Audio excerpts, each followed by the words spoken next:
তো একটা সময় ভাবতাম যে টাকা পয়সাই হলো সকল সমস্যার সমাধান। হ্যাঁ? আপনার যেকোনো সমস্যায় পড়েন না কেন এটার মেইন সমাধান হলো টাকা পয়সা।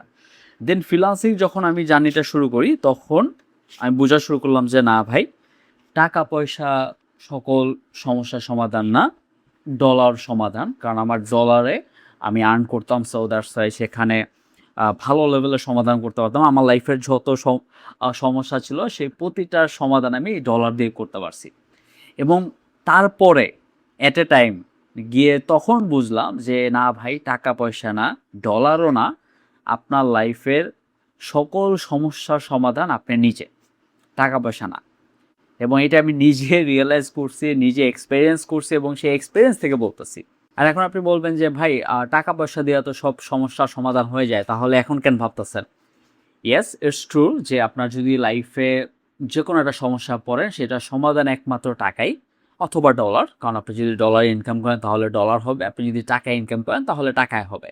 বা টাকার থেকে বেশি সমস্যার সমাধান করতে পারে ডলার, কারণ ডলার একটু বেশি আর্ন করতে পারবেন আপনি কম্পেয়ার করলে।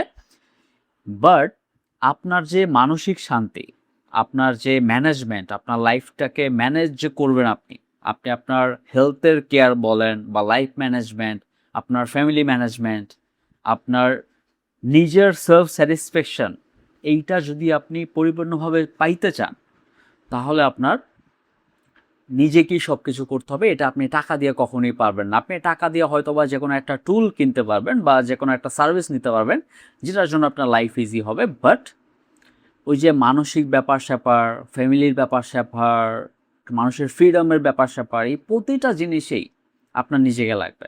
আপনার নিজের ভিতরে যে ক্ল্যারিটিটা থাকা দরকার, বা আপনার নিজের লাইফে যে গোল আপনি সেট করছেন, বা আপনার যে ক্লিয়ার ধারণা যে অ্যাকচুয়ালি আমি কী চাই, আমি যেন কমফোর্ট জোনে না পড়ে যাই, আমি আমার লাইফটাকে কীভাবে দেখতে চাই, আমি ফিউচারে কী করতে চাই, এই পরিপূর্ণ ব্যাপারটা। এবং আপনি যদি হ্যাপি থাকতে চান যে আমি কীভাবে আমি খুশি থাকতে পারি অল টাইম তো পসিবল না, বাট যতটুকু পসিবল, যতটুকু নিজের ভিতরে হ্যাপি থাকা যায় ওটা পসিবল, এটা আপনার নিজেকে দিয়েই পারবেন। আপনি যদি মানুষকে দিয়ে বা টাকা পয়সা দিয়ে হ্যাপিনেস যদি যাচাই বাছাই করতে চান, আপনি যদি মনে করেন যে আজকে আমি আইফোন কিনলাম তাহলে আমি হ্যাপি, আজকে আমি আইপ্যাড কিনলাম তাহলে আমি হ্যাপি, ভুল ধারণা ভাই। এগুলো সব কেনা আমার শেষ, এবং এর থেকেও অনেক দামি দামি জিনিস কিনছি, অনেক কিছু করছি লাইফে, বাট কোনো কিছুতে হ্যাপিনেস আসবে না, রিয়েল হ্যাপিনেস, আনটিল আপনি এটা প্র্যাকটিস করেন প্রতিনিয়ত। আপনার প্রতিনিয়ত হাসতে হবে, আপনার নিজেকে সময় দিতে হবে, আপনার নিজে নিজে এই হ্যাপিনেসটা বা আপনার নিজেকে হ্যাপি রাখার যে ব্যাপারটা, এটা প্র্যাকটিস করতে হবে প্রতিনিয়ত। যদি আপনি প্রতিনিয়ত না করেন, যেমন আমরা প্রতিনিয়ত ৩ বেলা ভাত খাওয়া পরে বা আমাদের খাবার খাওয়া পরে বা আমরা প্রতিনিয়ত আমরা গোসল করি, এই যে ব্যাপারগুলো, রাইট? সো এই ব্যাপারগুলো যেরকম আমরা প্রতিনিয়ত করি, সেমভাবে আমার নিজেকে হ্যাপি রাখতে হবে। এটা আমার প্রতিনিয়ত প্রতিটা মুহূর্তে আমার এটা করতে হবে, বা এটা মাথায় রাখতে হবে অ্যাটলিস্ট, যেন আমার এটা ব্যালেন্স থাকে। আদারওয়াইজ যদি আপনি টাকা পয়সা বা ডলার আপনি ইনকাম করেন না কেন, তেমন একটা লাভ নাই।